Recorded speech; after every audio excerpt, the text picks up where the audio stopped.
Bienvenue dans mon Mandado, Flash, Posture et Apaisement. En quelques minutes, je te propose un outil simple et concret pour t'aider à retrouver ta posture intérieure, même quand l'émotion déborde. Ici, on ne cherche pas à contrôler ton ado, on apprend à revenir à toi, parce que c'est souvent là que tout commence à se transformer. Alors respire, on commence maintenant. Tu connais ces moments où en une fraction de seconde, tout part en vrille, comme une flèche tirée par ton ado qui t'atteint en plein cœur.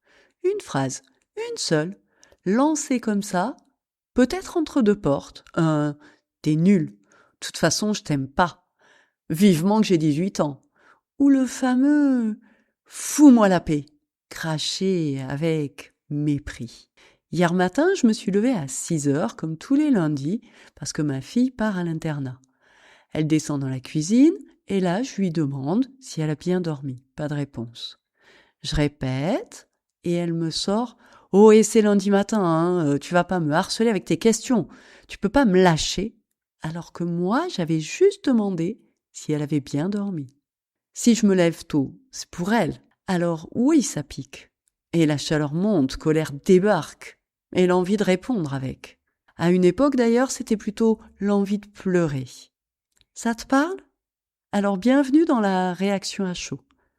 Aussi aujourd'hui, je te donne un outil de secourisme émotionnel que j'appelle le bouclier imaginaire. Quand ton ado te provoque, ces mots arrivent comme des flèches. Si t'as pas de protection, la flèche risque fort de se planter en plein cœur. Et quand t'as mal, t'as certainement envie de contre-attaquer ou de fuir. Le bouclier imaginaire t'offre la possibilité de te protéger. Pas pour ignorer ton ado, ni devenir indifférente. Il est là pour te permettre de filtrer l'émotion. C'est tout. En quelque sorte, il t'offre l'opportunité d'analyser l'information. Parce que toute attaque de ton ado est une information. Donc, analyser l'information, mais sans ressentir la douleur. Parce que si tu ressens la douleur, tu vas être poussé par tes émotions à réagir, voire même à surréagir. Alors que si tu parviens à prendre du recul pour comprendre ce qui se passe pour ton ado, tu vas pouvoir agir de manière plus adaptée. Ce qui va t'éviter de t'en vouloir par la suite parce que très souvent, c'est ce qui se produit quand tu t'es laissé embarquer par tes émotions. Après coup, tu t'en veux, tu culpabilises. Par exemple, moi, hier matin donc, quand ma fille m'a envoyé balader, alors que je voulais juste m'intéresser à elle, si j'avais répondu sur la défensive un truc du genre « Eh oh, tu me parles pas sur ce ton » ou « La prochaine fois, je me lèverai pas ». Ah ben dis donc, c'est bien la peine que je me lève à 6h du matin si c'est pour que tu me parles sur ce ton. Tu vois, tout ce type de réponses qui évidemment ont fusé dans mon esprit et que j'avais grande envie de lui balancer. Mais c'est sûr que si j'avais fait ça, il y aurait eu une escalade. Et honnêtement, c'est dommage parce que si je me lève, c'est pour lui montrer que je suis là, qu'elle peut compter sur moi. Et aussi parce que c'est important pour moi, parce que ça me permet d'être raccord avec mes valeurs. Mais si je m'emporte, tout ça c'est terminé. Donc voici la technique que je te propose pour éviter de laisser le gouvernail à tes émotions. Je vais t'apprendre à développer ton bouclier en 3 étapes. Première étape, le signal respiratoire. Dès que t'entends la phrase qui pique, prends une grande et profonde inspiration par le nez, puis expire par la bouche. C'est vraiment le bouton on qui signale à ton cerveau que tu passes du mode victime au mode observatrice. Tu fais un pas de côté grâce à ce moment de respiration. Étape 2, visualise ton bouclier. Imagine instantanément une vitre blindée, une bulle de lumière ou un bouclier médiéval entre toi et ton ado. C'est ta zone de sécurité. Étape 3, regarde la phrase tomber. Visualise les mots de ton ado rebondir sur le bouclier tombé au sol à tes pieds.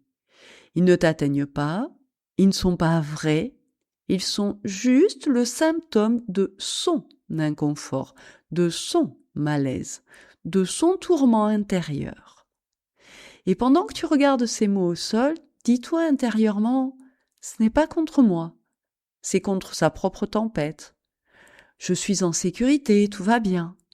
Peu importe les mots. Là, je te donne des idées, mais le plus important, c'est que tu trouves la phrase qui va résonner pour toi, qui va te faire du bien à ce moment-là.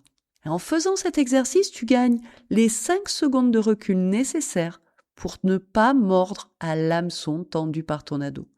Une fois que la flèche est tombée au sol, tu peux te demander pourquoi il t'a verbalement agressé. Je t'en ai parlé dans les épisodes précédents, les provocations, les mots durs de ton ado ont une fonction. Alors c'est le moment de t'interroger, est-ce qu'il est en train de décharger son stress ? Est-ce qu'il est en train de tester ma solidité ou est-ce qu'il cherche du lien ? Et en fonction de la réponse, tu peux ajuster ta propre réponse à ses propos. Répondre avec calme au lieu de réagir avec ta douleur. Et c'est ça qui va tout changer. Et c'est cette technique la prochaine fois que ton ado aura des mots désagréables. Ton bouclier est ton meilleur allié pour rester cette encre solide que ton ado cherche désespérément, même s'il ne le sait pas encore. Et même s'il ne sait pas comment le dire. Et puis, si tu sens que ton bouclier est un peu fragile en ce moment, réserve ton appel bilan gratuit. Je te mets le lien en description, nous verrons ensemble comment te renforcer de l'intérieur, parce que une maman apaisée, c'est une famille transformée. Cet outil que tu viens de découvrir est désormais dans ta poche. Alors, utilise-le dès que tu sens la tension monter, mais sans attendre l'explosion. Et si ce format court t'a aidé, alors partage-le à une amie, une maman, à qui tu sais qu'il sera utile. C'est le meilleur moyen de nous soutenir entre nous. Prends soin de toi et on se retrouve très vite pour un prochain flash. Respire, tu vas gérer.